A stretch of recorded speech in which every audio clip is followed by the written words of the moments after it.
welcome back to another installment of Batman. Now today we're checking out Batman Annual number 5, and this is the origin of Clownhunter. Now, Clownhunter was introduced in the Joker War. He's a big breakout character in James Tynions' Batman run so far, and he also was a big part in the recent storyline Ghost Stories, right? With Ghostmaker and all that stuff, right? We covered it on the channel. I'll have to link down below in the description my Batman comic reviews playlist so you get caught up, right? But this is the origin of Clownhunter. It's very interesting, and we see why he hates the Joker, why he hates Harley Quinn, and most importantly, why he feels like Batman has just been lying to Gotham City, why Batman has not been saving Gotham City, because he won't kill the Joker, he won't make that extra step to end all of crime, right? So we see Bao's perspective. Bao is Clownhunter's real name, and it's really cool. I actually really enjoyed this issue. But yeah, guys, if you're ready, let's dive into this issue. We begin in Gotham City, in Park Row, aka Crime Alley. Now, Leslie Thompson, she walks through this alleyway. Now, a person walks behind her. She walks faster. Someone is stalking her. Now, Leslie Thompson, she remembers everything that's happened in Crime Alley. How Bruce Wayne with his parents, Thomas and Martha, they were killed in an alley one night. This same alley. And through this whole incident, the Batman was born. One of Leslie Thompson's friends, who she's been helping out for a while, right? But Leslie, she has her own clinic. She helps out a lot of patients. But Bruce was the very first one, right? Bruce was the one that she knows his whole story. She knows how he became Batman. That whole story and how this one alleyway, Crime Alley, shaped his whole entire life. Now, she continues to walk down the alleyway, and the same situation crops up. We see just a random criminal. He comes through, similar to like Joe Chill.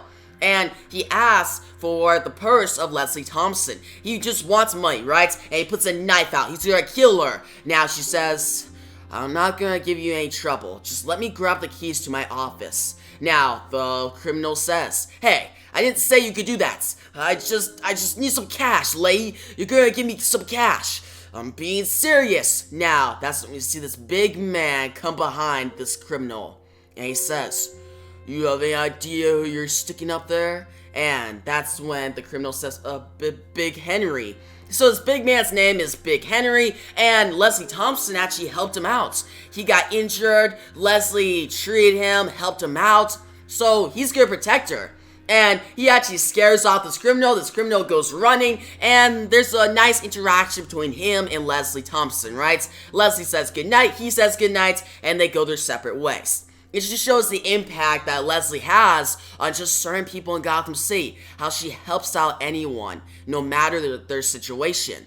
Now, continuing, we see Leslie. She gets to her clinic. She walks in. She sees Clownhunter from afar. He is watching.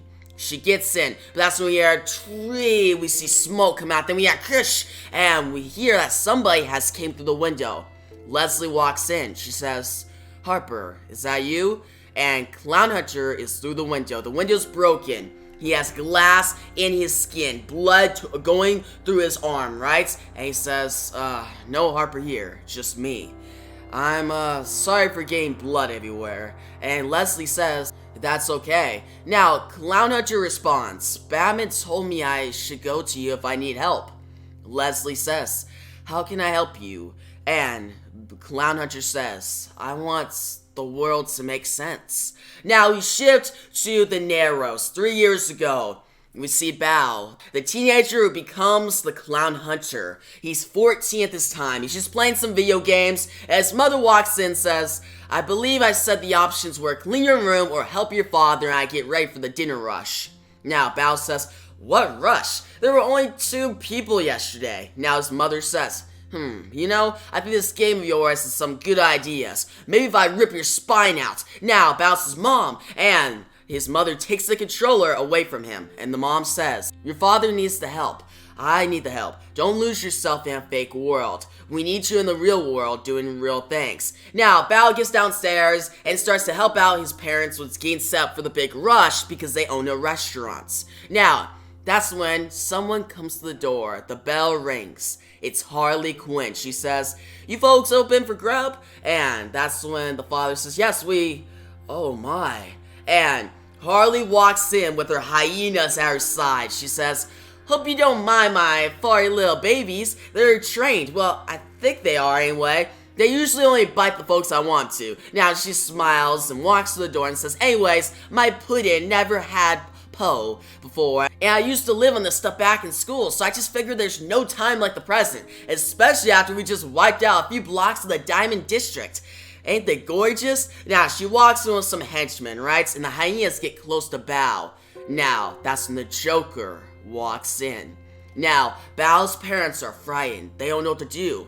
The Joker says, "Table for two." Now Bao looks at the knife close to him, but his father stops him. He says, "No, we don't want to escalate things. We'll serve them and they'll go." They serve Joker and Harley noodles, right? Now they have a great conversation. Harley and Joker are just laughing. Harley says, "You know, I'm feeling nice and stuffed, and I want to go try on some more of the goods before we gotta fence them." Now Joker says, "That sounds like a lovely evening. Why don't you take the kids to get the car ready? I'll take care of the bill." Now Harley goes outside with the henchmen. The Joker stays inside with the family. He says, "Garkin, check please." He smiles. Now Bao says to his parents, "Don't." The mother says, "Just let us handle this." Now the father says, "Mr. Joker, the meal's on the house. We hope you enjoyed it and you get home safely." Now Joker says, "Oh, how kind. I'm gonna have to leave you a nice big tip. My tip is, don't breathe." He starts to laugh, and he sprays Joker toxin in the room. Now we see Bao's mother and father, they start laughing uncontrollably. They die. They fall to the floor, dead. Bao is traumatized. Now Joker throws a $100 bill at the child, right? At Bao, who's just a teenager at this time. And Joker says, "Take it from me, kid. Parents only get in your way. You're welcome." He smiles and walks out the door. Now we shift to later. The police are talking to Bao. Now, Commissioner Gordon shows up. It's very interesting how this whole situation is similar to Batman's situation, right? Or at least Bruce's. Now, Commissioner Gordon says, "Son, there's someone who would like to talk to you inside the restaurant." And who would that be than Batman? Now, Bao walks in, sees Batman. Batman is drawn away. He's bigger and larger than life. And that's how Bao sees him. Now, Batman says, "I'm sorry." Bao says, "What are you going to do, Batman?" He starts to cry. "How are you going to make sure he doesn't hurt people again?" Batman says, "I have a lot of tools for keeping the city safe, but my best allies are the people of Gotham." Now Bao says, "But you promise you're going to do something about this." And Batman says, "Yes, Bao, I promise." And he leaves Bao a batarang, and he goes off. Now we shift back to the present day. Leslie is with Clownhunter. She is stitching up his wounds. And we see the bat right next to him. The same bat that's a batarang at the top of it, so Bao can just like cut at people and kill them. Kill clowns. Now Bao says to Leslie, "I don't get why you're helping me. I could be some creepy weirdo killer." Leslie says, "I know for a fact you're a creepy weirdo killer. That's exactly why I'm helping you. I've heard all about the Clownhunter of the Narrows. You're the one going around finding the people who ravaged the city in the Joker War and killing them." Now, Bao says, "I guess I'm famous." Leslie says, "The Joker is famous too." Now, silence is there. There's a quick silent moment, right? An awkward situation, because Bao does not like Joker being mentioned. Now, Leslie says, "Why did you come to me?" Bao says, "You don't want me here?" And Leslie says, "I know Batman gave you my card months ago. I want to know why now." Bao says, "I don't know." Then he explains his run-in with Harley Quinn and Batman, how Harley Quinn will explain how she's a different person now, and Bao actually had the chance to kill her, but he didn't do it. Now this all happened in Batman 105, but continuing, that's when Leslie asks Bao for his age, and Bao says he's 17. Now Leslie says, "I think you should do some ordinary 17-year-old boy things. Play some video games. Go on a few dates, all that." Now, Bao says, "I do play video games." He pretty much explains that he does play video games, but he needs to stop all the bad stuff happening in Gotham City. He needs to save people in the Narrows. And they go on about how Harley has changed, but Bao believes that people do not change, and they need to be stopped, like these clowns. And Leslie pretty much asks him about Harley and how Bao just let her live. He could have killed Harley Quinn, but he didn't. and it kind of stumps him. He can't say anything else. But then he goes in to how he used to believe in the Batman. After that whole confrontation with Batman after his parents died, right? Bao's parents died, and he's just played video games for 3 years. And he always heard of different Joker attacks. Different ones, different Joker victims. But each time, he believed that Batman, one day, would kill him. He would get rid of this monster. But the day never came. And Bao eventually just lost faith in Batman. Then the Joker War came, and it was the worst thing yet. All these clowns came to the Narrows. They did bad things. They killed people. They made smiley faces on buildings with fire. They hurt old women. Then, Bao decided, with all this chaos going on, Batman's not doing anything, he's going to take it into his own hands. He got the Clownhunter mask. He remembers his parents dying. He put it on. He became someone new. He screamed. He came in and he looked at the bat symbol. He says, you liar! You promised me! Now he throws the batarang at bats. And it makes the weapon he now has today. He says, okay, yeah, that'll work. Now, he becomes the Clownhunter with all his costume, with his mohawk. He goes outside. Now, we see these clowns, they're just throwing more fire, killing more people out on the streets, right? But, that's when the Clownhunter shows up. And he lights this clown on fire, kills him on the spot, and stabs him, takes him out. Now, the other clowns notice this. One of the clown leaders say, what the hell? That kid just torched Frankie. Let's get him. So Bao killed this other clown named Frankie, and his buddies want to kill Bao now. So we have Bao as Clownhunter. He goes to attack. He kills these clowns one by one. He's pretty much doing his mission, right? He's doing what he believes Batman couldn't. He's taking out criminals on the street. Now we go to Gotham City now. He says to Leslie Thompson, Am I a bad guy? Am I just doing bad things? It all still feels like it makes sense, but if I'm letting Harley go, then I'm just another clown, and I should be hunted too. Leslie says, it's very powerful to have the whole world cheering you on. It can help you feel like what you're doing is just, but that doesn't make it just. Bao says, I see what you're trying to do, Dr. Lady. And Leslie says, that's because you're smart. And Bao says as he tilts his chin up, I just want the world to have rules, and for people who don't follow the rules to be punished. People who follow the rules shouldn't be punished, though. Leslie says, I agree. I wish bad things didn't happen to good people. It hurts them. It hurts their mind and their soul. I knew a boy. Now, she goes on about Bruce Wayne. Now, she doesn't say that's Bruce, but she says how she knew a boy who lost his parents, went on a dark path, and she's still trying to fix him. She's hoping one day he'll be fixed. And Bao says how, wait, would you let the Joker live? Because he's like, alright, you talk about this one person who went on a dark path, and you're still trying to fix them, even though they may be gone. And Bao doesn't know that Leslie is referring to this boy who she's talking about, who's actually Batman. But still, Leslie then answers this question. Would she let the Joker live? And her answer is yes, because she believes that she could change him. She believes she could change anyone, and Bao is shocked by this. Now, Bao then says, Batman uses violence. And Leslie says, yes he does. And I think he could use his incredible mind in many other ways to make a greater difference in the world. Bao puts his hands out. He's confused. He says, why are you still friends with him then? If he's still doing violence and breaking all your rules? And that's when Leslie puts her hand on Bao's wrist and says, because there are no rules. There is just right now, and there's tomorrow.